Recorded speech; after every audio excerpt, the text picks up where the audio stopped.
We've been fighting in the same way.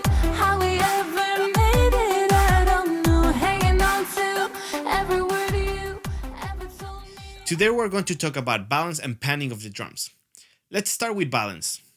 The balance is the volume placement where each instrument or microphone will sit on a mix. The balance of the drums will be very different every time. It will depend on the style of music, the tonality of the kit, the artist's request, the perspective, etc. The drums balance is not the same on a jazz song and a metal song, they are very different. Balancing is one of the first and most crucial stages of mixing. This is the beginning of any mix that you will do during your audio journey. Balancing a mix will be a process that you will be doing the whole time while you're mixing. Most of the issues of a mix comes from a poor balance, so I encourage you to pay attention to it. When we start a mix, it's easy to jump on the EQs, compressors, presets, effects, and start changing things without even listening to the balance. Balance is not set and forget. You need to be constantly moving or riding the faders. This is how you need to keep the listener entertained. For example, on an open chorus, you might want 2 more dBs on the drums effects, or on the bridge you might want more hats, or in the verse you might want more overheads, etc. All these changes will be made if the song needs it. Let's have a listen to a drum song with different balance.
I have an exercise for you. Next time you are mixing on the studio, open a session that is ready to mix, then push all the faders at -10 and start balancing the mix. Do not solo things more than 3 seconds. If you have access to a band or live console and a room, do the same thing. Ask the band to play a full song. Set your gains and push the faders at -10 and just play with the balance. You'll be surprised how much you can do without even touching the EQs, compressors, or effects. Now, let's talk about panning. Panning is commonly known as the horizontal placement of an instrument, in other words, left, center, right. The panning on drums can be to taste. Have you heard the Beatles? The drums are panned all the way to one side, and that's crazy. Something to remember is that the horizontal field can get busy too. It's not just about the panning everything to left to right because it sounds cool. If you have 50 or more inputs and you pan everything to the left and right, you will notice that you will struggle with space. So you will need to do a little bit more fine panning placement. Panning drums will be different every time as it will depend on the listener's perspective.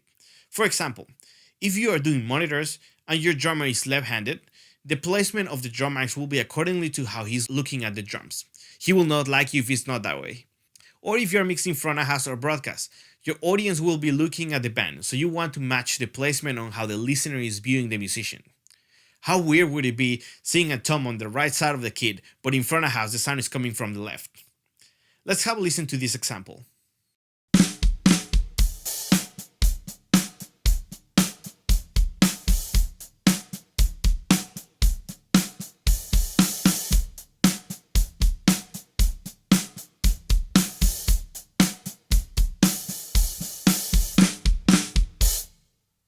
If you notice, the panning does not match what you see. It's just weird. My approach to drum panning is very simple. I use my overheads to dictate the panning.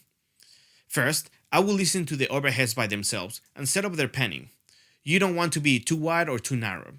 You want to sound natural. A lot of this panning can be done by proper mic placement. Next time you are mixing, try moving the overheads around and hear the results. Let's have a listen to these examples.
Once you choose the overhead pan placement, then analyze the sound.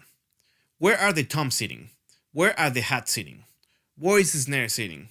Let's have a listen to it.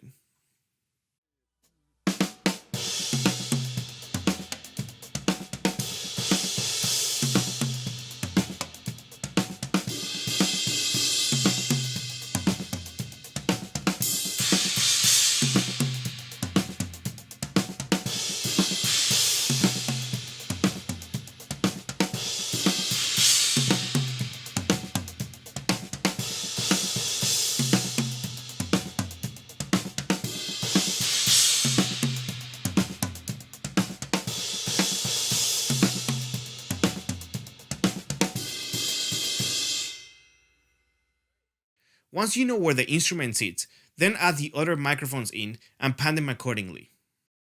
Hopefully, this episode gives you new ideas. Remember, get the balance right first. Trust me, your mixes will be 80% finished once you get this done.